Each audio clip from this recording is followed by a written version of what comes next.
दोस्तों, एक लड़का काफ़ी समय से विदेश में रहकर जॉब करता है। उसका नाम प्रमोद होता है। प्रमोद अपनी जॉब से छुट्टी लेकर अपने गांव अपने मम्मी पापा से मिलने के लिए आता है। प्रमोद को गाड़ी चलाते चलाते कई घंटे का वक्त लग जाता है और उसे गाड़ी चलाते चलाते भूख भी लगने लगती है। जैसे वो रास्ते में अपनी दूरी को समय को तय करता है तो वो मन ही मन सोचने लगता है कि यदि रास्ते में मुझे कोई होटल या रेस्टोरेंट मिलेगा तो मैं सबसे पहले तो इत्मीनान से खाना खाऊंगा और उसके बाद मैं आधा पौन घंटा रेस्ट लेने के बाद ही जो जितनी जो दूरी जो आगे की बची है उसके बाद तय करूंगा। लेकिन जैसे जैसे वो आगे चलता रहता उसे कोई रेस्टोरेंट और होटल नज़र नहीं आता है। लेकिन जैसे वो थोड़ी दूरी पर जाता है तो उसे सड़क के किनारे एक फास्ट फूड की रेहड़ी दिखाई देती है। उस फास्ट फूड की रेहड़ी को एक महिला चला रही होती है। प्रमोद अपनी गाड़ी को सड़क के किनारे पर लगा देता है और गाड़ी से उतरकर उस फास्ट फूड की रेहड़ी पर आकर खड़ा हो जाता है और उस महिला से एक बर्गर बनाने के लिए कहता है। पहले तो कुछ देर के लिए प्रमोद उस रेहड़ी के पास खड़ा रहता है, लेकिन वहाँ उस रेहड़ी के पास कुछ बेंच पड़े हुए होते हैं तो एक बेंच को अपनी तरफ प्रमोद खिसका लेता है और उस बेंच पर बैठ जाता है और बर्गर आने का वेट करता है। जैसे ही वो महिला प्रमोद को बर्गर लाकर देती है और उस बर्गर को प्रमोद पकड़ता है तो महिला की तरफ देखने लगता है और जैसे ही प्रमोद उस महिला को फेस को देखता है तो वो उसकी तरफ हैरानी भरी नज़रों से देखने लगता है और वो उस महिला को देखते ही अपने पिछले समय को पिछले अतीत के बारे में सोचने लगता है कि जिस क्लास में वो पढ़ा करता था उस क्लास में एक लड़की भी पढ़ा करती थी जिसका नाम अंजलि होता है। अंजलि की शक्ल और इस फास्ट फूड बर्गर बेचने वाली महिला की शक्ल हूमाहू एक ही जैसी हो। वो घूर कर देखा करता था और मन ही मन वो उसे पसंद करने लगता है और मन ही मन उसे प्यार भी करने लगता है। लेकिन क्लास पूरी हो जाती है, फाइनल हो जाती है और अंजलि भी अपनी क्लास को फाइनल करके कॉलेज छोड़कर चली जाती है। लेकिन प्रमोद अपने प्यार का इजहार अंजलि से नहीं कर पाता है तो प्रमोद अपने आप को रोक नहीं पाता है और वो उस महिला से बोल ही देता है कि मैं आपको भली भांति जानता हूँ, अच्छे से जानता हूँ। तो वो महिला कहती है कि साहब आप अमीर आदमी हैं, हम तो एक गरीब आदमी है जिससे हम अपना इस रेहड़ी पर काम करके अपने परिवार का गुजर बसर कर लिया करते हैं। लेकिन फिर भी प्रमोद उस महिला से कहते हैं कि मैं तुम्हें अच्छी तरह से जानता हूँ, क्या तुम्हारा नाम अंजलि तो नहीं। जैसे ही अंजलि उस व्यक्ति के मुंह से अपना नाम सुनती है तो वो एकदम चकित रह जाती है और वो अंजलि उस व्यक्ति से कहती है, हाँ मेरा नाम अंजलि है, तो तुम मेरे बारे में इतना सब कुछ कैसे जानते हो। तो प्रमोद कहता कि क्या तुमने फला जगह से ग्रेजुएशन की पढ़ाई पूरी की है।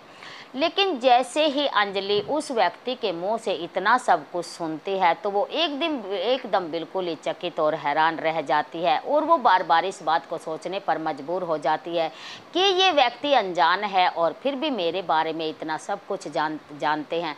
तो वो उस व्यक्ति से पूछ ही बैठती है कि तुम मुझे कैसे जानते हो। प्रमोद अंजलि से कहता है कि मेरा नाम प्रमोद है और मैं तुम्हारी क्लास में पढ़ा करता था और मैं तुम्हें घूर घूर कर देखा करता था। लेकिन जैसे ही मैं तुम्हें घूर कर देखता था और तुम मुझे डांट दिया करती थी और एक दिन तो तुमने मुझे अपनी चप्पल का नंबर भी बता दिया था। जैसे ही अंजलि उस व्यक्ति के मुंह से ऐसी बातें सुनती है वो तो थोड़ा सा वो शर्मा जाती है और अपने फेस को अपने दुपट्टे से ढक लेती है और बनावटी तरीके से अपनी रेहड़ी का सामान इधर से इधर रखने लग जाती है। लेकिन प्रमोद अंजलि से कहता कि अंजलि ये तुम किस तरह का बिहेव कर रही हो।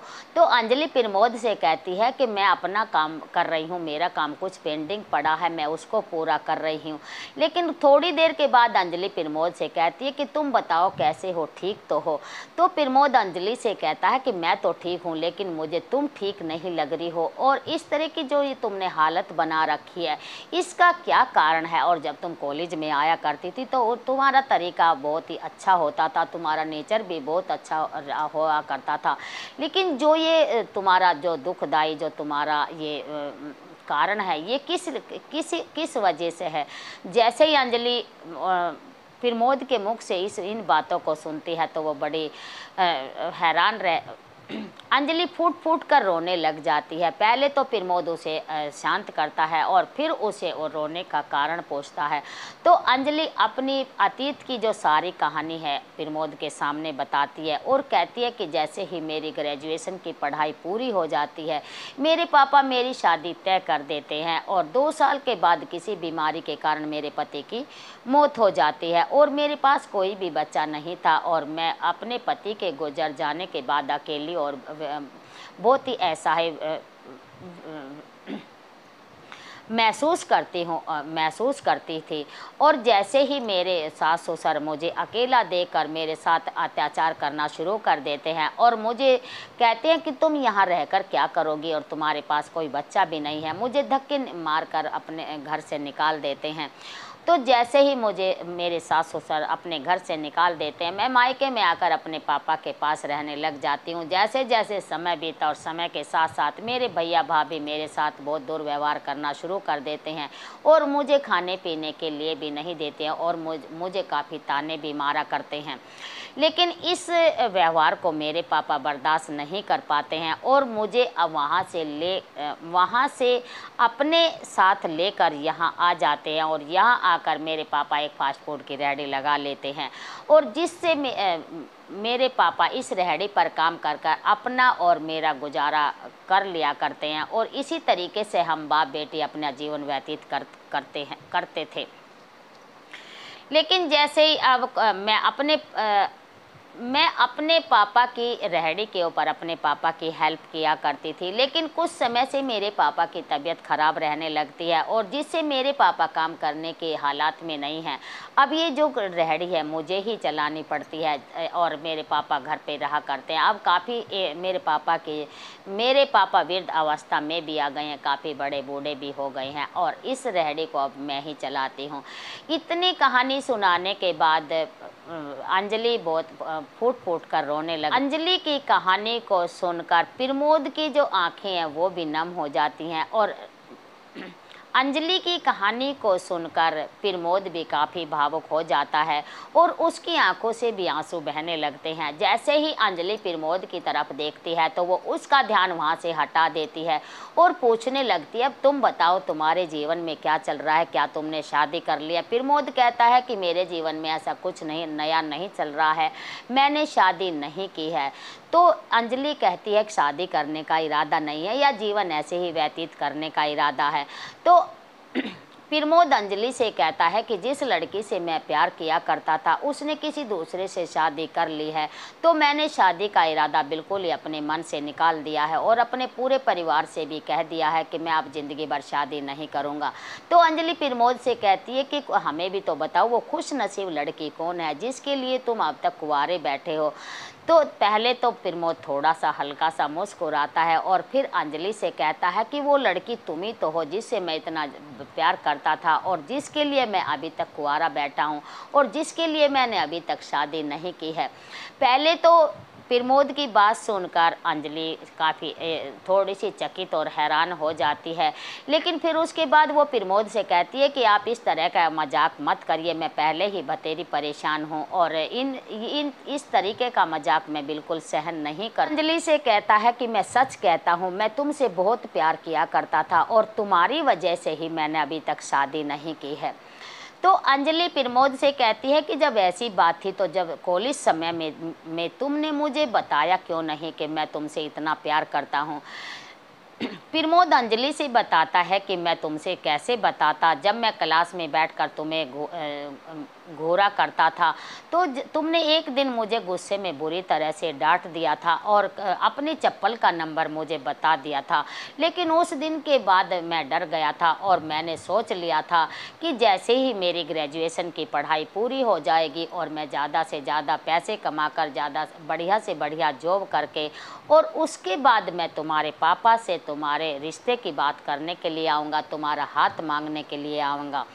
लेकिन जैसे ही मेरी ग्रेजुएशन की पढ़ाई पूरी हो जाती है और मैं बाहर विदेश में अब नौकरी के लिए चला जाता हूँ, 3-4 साल के बाद जैसे ही मैं वहाँ से पैसा कमा कर लाता हूँ और आकर अपने और आप तुम्हारे प्रेम के प्यार के बारे में अपने मम्मी पापा से बताता हूँ और अपने पापा को तुम्हारे पापा के पास रिश्ते के लिए भेजता हूँ।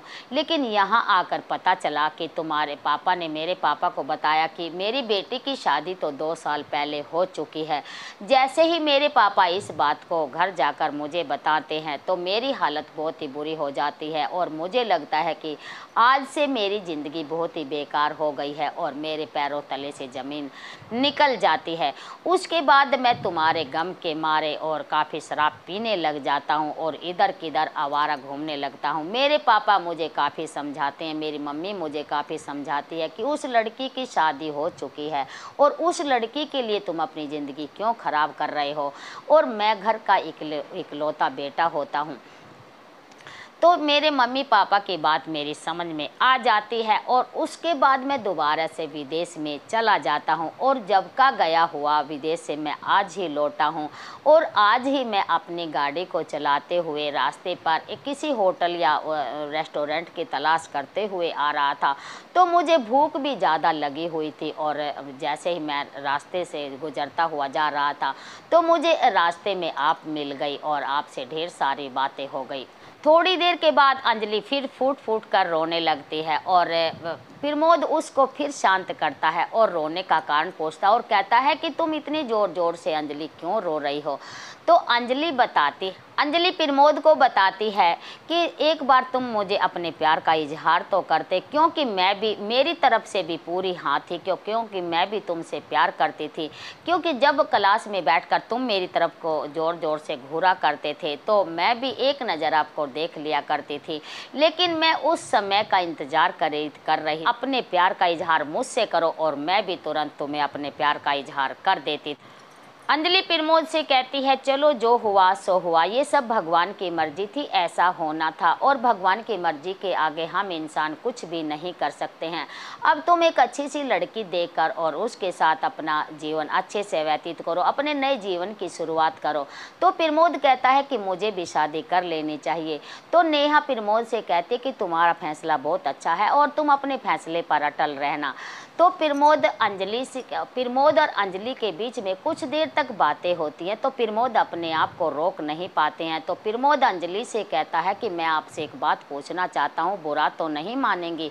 तो अंजलि कहती है कि आप पूछिए, क्या पूछना चाहते हैं। तो प्रमोद अंजलि से कहता है कि तुम्हारे जो पति हैं उनकी मृत्यु हो गई है और तुम्हें तुम्हारे जो सास ससुर हैं उन्होंने घर से निकाल दिया है। क्या ऐसा नहीं हो सकता कि हम एक दूसरे से शादी कर लें और अपने नई ज़िंदगी की शुरुआत करें। पहले तो अंजलि को प्रमोद के मुख से ये बातें सुनकर बड़ा ही अटपटा लगा, लेकिन फिर वो प्रमोद से कहती कि तुम पागल तो नहीं हो गए हो, तुम अपने आप को देखो और मुझे देखो। तुम एक अमीर आदमी हो और हम एक गरीब आदमी हैं। हमारा और तुम्हारी बराबरी नहीं हो सकती। ये बात आप अपने बिल्कुल दिमाग से निकाल देना, इस बात को बिल्कुल भी अपने ख्यालों से निकाल देना। मैं आपसे शादी बिल्कुल भी नहीं कर सकती, से शादी बिल्कुल भी नहीं कर सकती और ये बर्गर खाओ और अपने घर के लिए निकलो और ये बच्चों जैसी बातें करना बंद कर दो। प्रमोद अपना बर्गर खाकर और अंजलि से इजाज़त लेकर अपने घर के लिए निकल पड़ता है और जैसे ही प्रमोद अपनी गाड़ी के पास जाता है तो अंजलि उसको पीछे से जाते हुए रोकती है और कहती है कि जब तुम आए थे तो तुम्हें भूख बहुत ही ज़्यादा लगी हुई थी और लो एक बर्गर तुम और खा लो, जिससे तुम्हारा जो गांव का सफ़र है वो भी पूरा हो जाएगा और तुम्हारी जो भूख है वो भी शांत हो जाएगी। लेकिन प्रमोद अंजलि से कहता है कि तुम ये बर्गर बचा कर रखो और कल मैं अपनी मम्मी के साथ में यहाँ पे आऊँगा और फिर इस बर्गर को खाऊँगा। लेकिन अंजलि प्रमोद की बात को सुनकर उसको बड़ा अटपटा सा लगता है और वो बार बार इस बात को सोचने पर मजबूर हो जाती है कि ये लड़का बड़ा जिद्दी है, इस लड़के का क्या होगा। मैंने जब इस लड़के से साफ मना कर दिया है कि मैं तुमसे शादी नहीं कर सकती, ये फिर भी मुझे शादी करने के लिए मुझसे बेकरार है। इस लड़के का क्या होगा, इस लड़के का कुछ नहीं हो सकता। लेकिन वो एकदम से इन बातों को सोचते हुए उनकी आंखों से आंसू बहने लगते हैं और वो धड़ाम से ऊपर से नीचे गिर जाती है और अपने स्टूल पर बैठ जाती है। जैसे ही अंजलि को बैठा हुआ देखकर प्रमोद उल्टा ही अंजलि के पास आ जाता है और उसे बैठने का कारण पूछता है। तो अंजलि प्रमोद से कहती है कि मैं इन बातों को सुनकर मेरे शरीर में ताकत ही नहीं बच गई है और मेरे शरीर की ताकत एकदम ख़त्म हो गई है, इसी वजह से मैं नीचे बैठ गई हूँ। लेकिन प्रमोद अंजलि से कहता है कि मैं तुमसे सच्चा प्यार करता हूँ और जितना ये ज़िंदगी की जो सांसें बची हैं मैं तो तुमसे शादी करके और तुम्हारे साथ में जीवन व्यतीत करना चाहता हूँ। मैं तुमसे सच्चा प्यार करता हूँ, तुम्हारा तो पता नहीं कि तुम मुझसे प्यार करती हो भी या नहीं, लेकिन मैं तुमसे सच्चा प्यार करता हूँ और तुमसे ही मैं शादी करूँगा। इतना कहकर वो अंजलि को दोनों हाथों से पकड़कर उठा देते हैं और उठाकर वो स्टूल पर बैठा देते हैं और वो अपने घर के लिए निकल जाते हैं। जैसे ही प्रमोद अपने घर पहुंचता है और वो अपनी मम्मी से जाकर कहता है कि मम्मी मेरी शादी की तैयारी करिए, मैं शादी करना चाहता हूं और जो मेरा खोया हुआ प्यार है वो मुझे मिल गया। प्रमोद की मम्मी अपने बेटे की खुशी को देखते हुए कि वो शादी करना चाहता है तो वो एकदम झूम उठती है और अपने बेटे से शादी का कारण पूछती है। तो प्रमोद अपनी मम्मी को बताता है कि जो मेरा खोया हुआ प्यार है वो मुझे मिल गया है और मैं उसी से शादी करना चाहता हूँ। वो एक फास्ट फूड की रेहड़ी चलाती है और उसी से अपने पापा का और अपना गुजारा करती है। वो इस कठिनाइयों में रहकर भी वो अपने जीवन को अच्छी तरह से व्यतीत कर रही है और मेरी शादी की आप तैयारी करें। प्रमोद अपने घर में इकलौता बेटा था और उसने काफ़ी समय पहले ज़िंदगी में शादी करने के लिए बिल्कुल ही इनकार कर दिया था और आज प्रमोद की मम्मी अपने बेटे के मुख से शादी का लफ्ज़ सुनकर वो काफ़ी झूम उठती है और वो पूरी रात सो नहीं पाती है और पूरी रात अपने बेटे की शादी के सपने देखती है। जैसे ही अगला दिन होता है प्रमोद की मम्मी प्रमोद के साथ अंजलि की रेहड़ी के पास जाकर पहुंच जाती है और जैसे ही सबसे पहले प्रमोद की मम्मी अंजलि को देखती है तो वो देखती ही रह जाती है और पहली ही नज़र में अपने बेटे की शादी के लिए अंजलि को पसंद कर लेती है। अंजलि भी आज बहुत तैयार सज धज कर आई थी क्योंकि वो जानती थी कि प्रमोद बहुत ही ज़िद्दी लड़का और वो ज़रूर अपनी मम्मी को लेकर मेरे पास आएगा। वो आज अंजलि भी आज बहुत अच्छी लग रही है। प्रमोद और उसकी मम्मी को लेकर अपने पापा के पास पहुंचती है जिस घर पर उसके पापा रहते हैं और तीनों वो अपने अंजलि के घर पर आ जाते हैं। तो जैसे ही अंजलि के घर तीनों पहुंचते हैं तो सबसे पहले प्रमोद अंजलि के पापा के पैर छूते हैं और उनसे अंजलि का हाथ मांगते हैं और कहते हैं कि मैं तुम्हारी बेटी से शादी करना चाहता हूं, लेकिन कुछ समय पहले भी मैंने अपने पापा को तुम्हारी बेटी की शादी के लिए निमंत्रण भेजा था, लेकिन उस समय तुमने कहा था कि मेरी बेटी की शादी हो चुकी है और आज मैं दोबारा से फिर आया हूं और मैं कहता हूं कि मैं तुम्हारी बेटी से शादी करना चाहता हूं। उसके बाद जो मम्मी है फिर अंजलि के पापा से कहते हैं कि मैं तुम्हारी बेटी को अपने घर की बहू बनाना चाहती हूँ।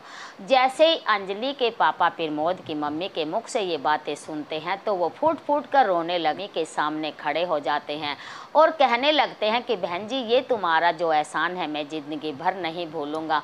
तुमने मेरी बेटी को अपने घर की बहू बनाकर मेरे ऊपर एक बहुत बड़ा एहसान कर दिया है। तो प्रमोद की मम्मी अंजलि के पापा के दोनों हाथ पकड़ लेती है और कहती है कि आप ऐसे ना करिए और मैंने तुम्हारी बेटी को अपने घर की बहू बनाने का निश्चय कर लिया है और 3 दिन के बाद शुभ मुहूर्त है। 3 दिन के बाद हम तुम्हारी बेटी को बहू बनाकर अपने घर ले जाएंगे और कल मैं आकर जो घर की यहाँ तैयारियाँ जो खर्चा है शादी का वो हम अपने आप कर लेंगे, तुम्हें कुछ भी करने की ज़रूरत नहीं है।